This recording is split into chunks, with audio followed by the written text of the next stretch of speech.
안녕하세요. 한강의 채식주의자 세 번째 시간입니다. 이제 영애가 채식주의자가 되기 시작하죠. 새벽 4시의 캄캄한 부엌, 400리터 냉장고의 희꺼무리한 문 앞에서 몰입할 만한 무엇이 있다는 것인가?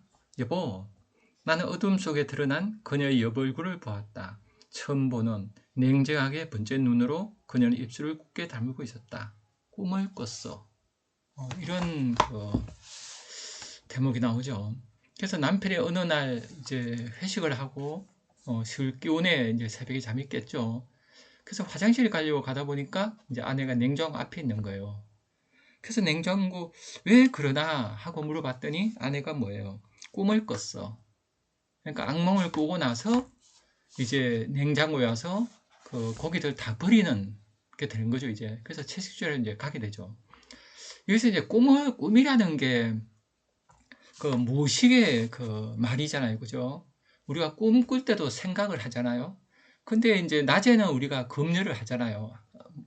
어떤 말을 해도 말 안 할 말을 안 하고 그러잖아요. 근데 꿈은 이제 금률이 좀 적죠, 낮보다는. 그래서 꿈에는 그 솔직하게 나오는 면이 있죠, 그죠? 그래서 꿈이 이제 정확한 나의 그 상태를 보여주죠. 내 생각이, 진짜 생각이 뭔지를 보여주는 게 이제 꿈이잖아요. 그래서 꿈을 꾼다는 건 이거는 굉장히 중요한 거죠. 저도 불안장애로 심하게 고생했거든요. 그 불안장애가 걸리기 전에 그 조짐이 와요. 갑자기 뭐 몸이 춥다든가 하여튼 뭔가 큰일이 아니고 오고 있다는 느낌 들었어요. 그리고 나서 이제 꿈을 꿨는데 반복해서 꿈을 꿨어요. 그래서 저 같은 경우에 꿈을 꾸면은 지금도 이렇게 눈에 선명히 보이거든요. 어떤 시골 마을인데 큰 길을 가다가 이제 골목으로 좁은 길로 들어가면 한 마을이 있어요. 근데 그 마을이 신비로운 마을이에요. 큰 산이 신비롭게 있고 안에 들어가면 옛 마을이 있어요. 근데 가면은 이제 빈집이 있고 그러다가 이제 잠을 깨거든요. 그 빈집을 사람들이 있어도 이제 한두 명 이렇게 있고 그러니까 텅 빈 마을 그런 꿈을 꿔요. 이런 꿈이 반복되다가 어느 날 밤에 이제 불안장애에 걸리게 됐거든요. 그래서 여기서도 이제 꿈을 꿨어 했을 때 이게 굉장히 이제 중요한 거죠. 이게 조짐, 기미 이런 거잖아요.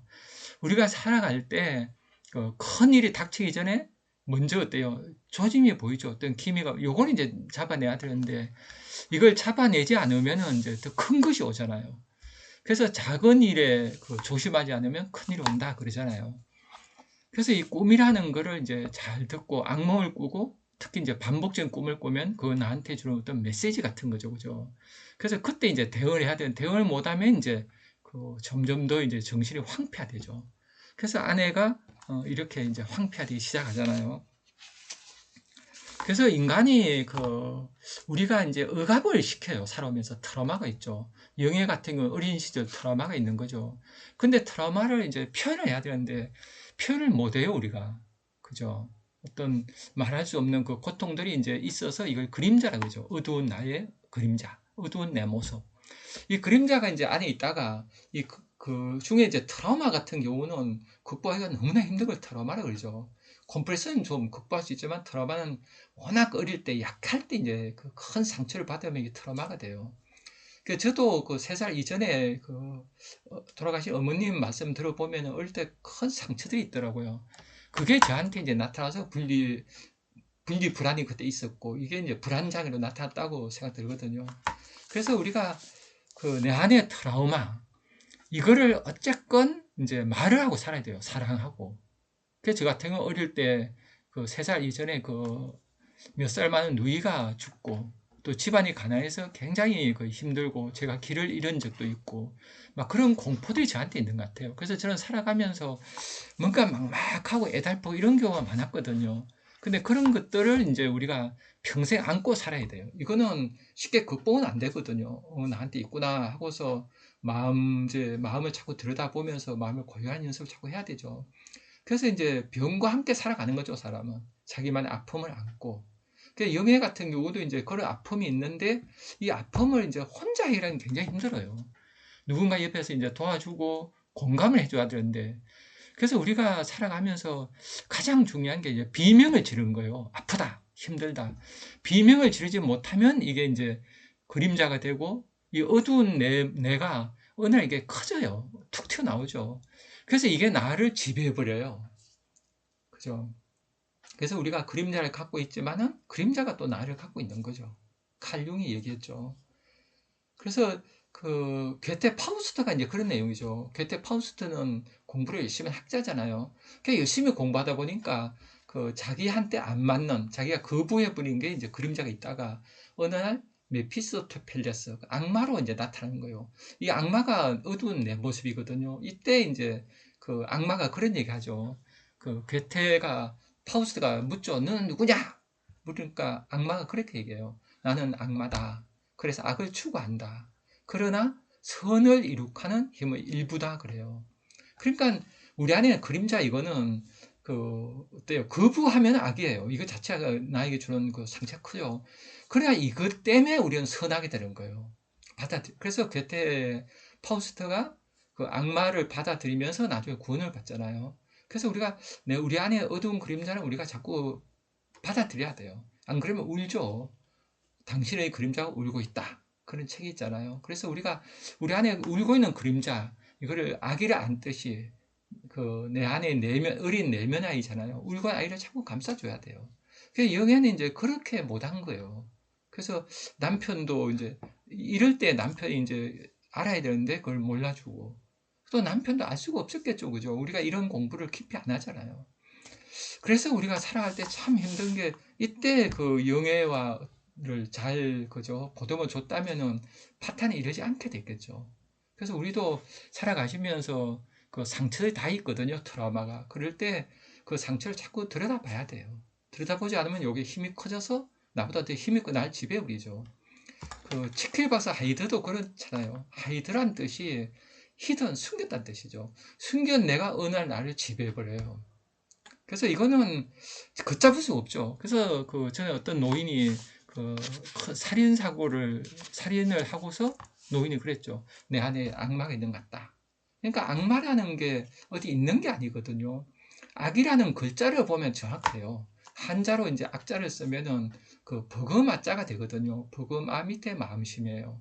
그러니까 우리 안에 그 버금가는 마음, 원래의 본성, 원래의 마음은 인의예지 진선미가 있잖아요. 이건 선해요. 근데 이걸 잃어버려. 살다 보면은 우리가 그 자아가 있어서 자아가 자꾸 자기 이득을 취하게 되거든요. 나중심 보게 되고 지혜롭지 않아요. 그래서 나중에 본래의 마음을 잃어버린 마음이 이제 악인 거예요. 그래서 우리가 이 악을 우리가 받아들여야 돼요. 받아들이면은 다시 이제 원래의 마음이 회복되는 거예요. 그래서 우리가 어떤 그 악한 마음이 화가 나거나 악한 마음이 생길 때는 마음을 고요하고 가만히 마음을 들여다보면은 마음을 고요히 가라앉혀야 돼요. 가라앉히면은 어찌되요 그 마음이 원래의 마음이 돌아 리셋이 돼요. 그 이거를 원신들 같은 경우는 집단이 의뢰를 했거든요. 그래서 원신들 같은 경우는 그 축제를 많이 열잖아요. 같이 이렇게 막 집단이 춤을 추면서 하면은 함께 이게 마음이 리셋이 돼요. 이래서 원신들이 굉장히 건강히 살아가잖아요. 근데 현대인들은 이제 이게 없어졌어요. 집단적인 그게 뭐 술 마시고 이렇게 일부 그렇게 하지만 잘 안 되죠. 그래서 상처들이 너무 커요. 그래서 저는 이런 상처 치유법을 제 개인적으로 하는 거는 그 요가와 명상으로 하거든요. 그래서 요가를 이렇게 하면서 어떤 마음을 가라앉히고, 그죠? 내 몸을 알아차리고, 내 몸을 보고, 그러면서 내가 마음이 리셋이 되는 거예요. 그러니까 우리 마음은 악하게 자꾸 되는데, 고요히 해주면은 선해요. 그러니까 선하게 살려고 하면 안 돼요, 우리는. 선하게 살려고 하지 말고, 마음을 리셋시켜만 선하게 돼요. 우리가 선하게 살려고 하니까 힘들어지는 거예요. 그죠? 그래서 그 원효 대사 아들 슬총이 원효 대사를 찾아가죠. 찾아가서 아버지 어떻게 살까요? 좌우명을 주세요. 그랬어요. 그때 원효 대사가 착한 일을 하지 말아라 그래요. 되게 참 멋있죠. 착한 일을 하지 말아라. 그래서 슬총이 그럼 악하게 살까요? 그러니까 원효가 이놈아 선하게 살지 말라 했거늘 하물며 악하게 사내야 그래요. 그래서 여기서 원효 대사가 하고 싶은 얘기는 뭐예요? 마음을 고요히 하면 선하게 되는데 선하게 살려고 하면 어때요? 마음에 그림자가 생겨요. 그러니까 여기 나오는 영애도 어때요? 선하게 살려고 했죠. 계속 부모한테 인정도 받고 남들께 이렇게 살았어요. 근데 살면서 내 안에 어두운 그림자를 돌보지 못한 거예요. 그 그림자를 이제 그 나중에 뒷부분 그 나무 불꽃 그 뒤편에 가면 언니가 막 후회하잖아요. 막 아파하죠. 동생이 가만히 서 있을 때 그때 보듬어 주지 못한 아픔을 이제 갖죠. 근데 우리가 살아가면서 이런 후회가 많아요. 그래서 우리가 누구나 아파요. 그럴 때 누가 그 아픔을 보듬어 주고 아픔을 표현하게. 그러니까 임금님은 당나귀란 게 있잖아요. 그 마음이 너무 아픈데 대나무 받아 임금님은 당나귀 하고 외치니까 치유가 돼요. 그러니까 우리가 표현해야 되고 비명질하고 말해야 돼요. 이게 이제 가장 중요하죠. 그러니까 비명이 이제 시가 되는 거예요. 엘리시 얘기했죠. 그래서 우리가 살면서 비명을 이제 못 지르고 하면 지금 무섭죠. 너 왜 그런 말을 해? 그리고 왜 뭐 우리 모이면 좋은 얘기 많은데 그죠? 이게 이제 좀 그렇죠. 그래서 이 영애가 이제 꿈을 꾸고 이제 그 다음에 보면 이제 또 이런 대목이 나오죠. 어젯밤과 똑같이 나의 존재를 무시하며 그녀는 계속해서 고기 꾸러미들을 쓰레기 봉투에 넣었다. 쇠고기와 돼지고기, 토막난 닭, 적게 잡아도 20만원치는 될 파다 장어를. 당신 제정신이야? 이걸 왜 다 버린 거야? 나는 비닐봉지를 헤치고 달려가 그녀의 손목을 낚아챘다. 뜻밖의 아내의 손목이면 완강해. 내 얼굴이 더워지도록 힘을 주고서야 비닐봉지를 덮게 할 수 있었다. 발개진 오른 손목을 왼손으로 주무르며 아내는 평상시와 똑같은 침착을 어지러워했다. 꿈을 꿨어. 그러니까 아내는 이제 반복적인 꿈을 꾸는 거예요. 이 반복적인 꿈이야말로 이제 트라우마죠. 그거는 우리한테 우리 몸이 지는 비명이죠. 그 비명을 들어줘야 돼요. 우리가 어디서 이제 뭐 사다 넘어지면 비명질이잖아요. 그 비명질해야 되는데 이 정신의 트라우마가 된 거는 비명질이 힘들죠. 세상에서 못하게 하니까. 이 얘기를 하면 또 남이 아파할까봐. 그래서 이제 영애가 꿈을 꿨어 해서 이게 비명이거든요. 그 비명을 이제 못 들으니까 이제 문제예요. 그 이승복 시에 보면 그런 게 있죠. 10기절에 모두 병들었는데 아무도 아프지 않았다. 그죠? 우리가 병들었는데 안 아파요. 통증을 못 느껴요. 그러니까 사람들이 살아가면서 이게 너무나 아픈데 아프다 보면 너무 힘들잖아요. 그러니까 무관심해지는 거예요. 그것도 없는 것처럼 배워버려요. 자신을 속이는 거잖아요. 이 사람은 자신을 속일 수가 있어요. 호모사피엔스라 그렇죠. 생각하기 때문에. 생각으로 없는 척 할 수 있어요. 그러면 없는 것 같아요. 그러니까 무엇이든 불행한데 겉으로 이제 웃고 되게 쾌활하게 보였죠. 그래서 모두 병들었는데 아무도 아프지 않은 거예요. 되게 무섭죠, 그죠? 그래서 우리가 시라는 게 참 좋죠. 그 시라는 게 이제 이 세상에 우리 그 모습을 그대로 보여주잖아요.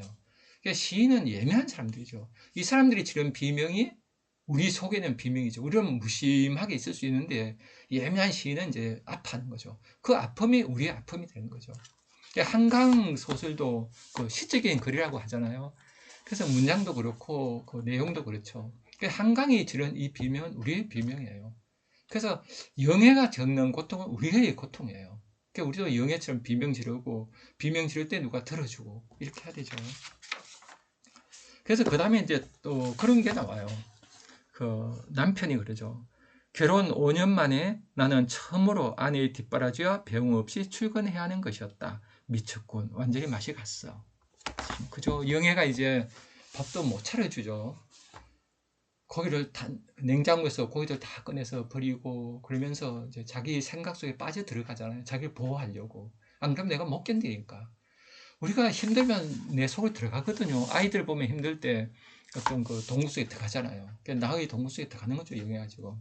근데 이 남편이 이제 그걸 이해를 못하죠. 못하고 미쳤군. 이렇게 되는 거죠. 그렇다고 또 남편을 우리가 탓하기엔 또 그렇죠. 남편도 이런 공부를 안 했고 또 힘들죠. 보통 사람이 이걸 다 할 수도 없잖아요. 그래서 참 아픈 이야기예요.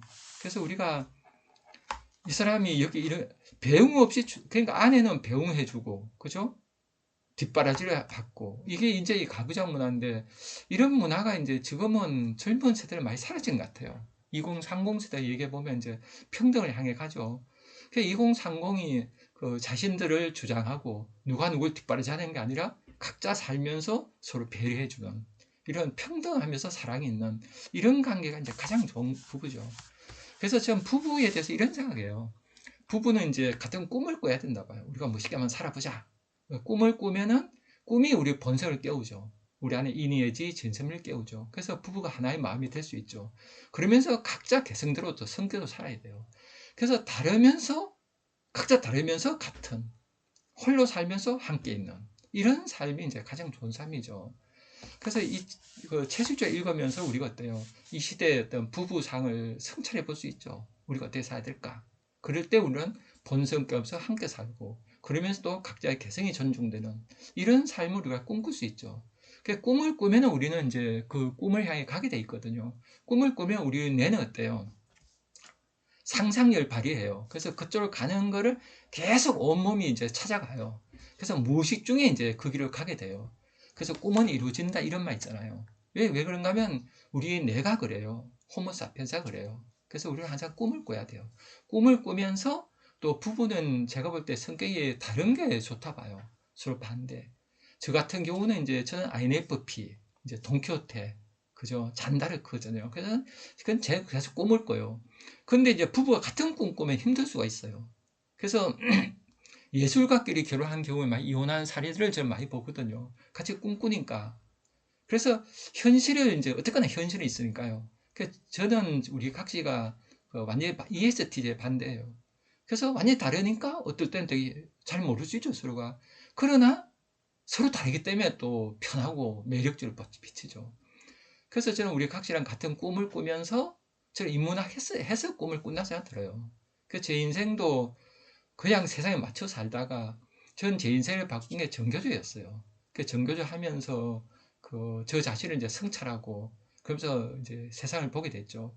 그래서 저는 그 사람이 자기를 성찰한다는 거, 소크라테스가 그랬죠.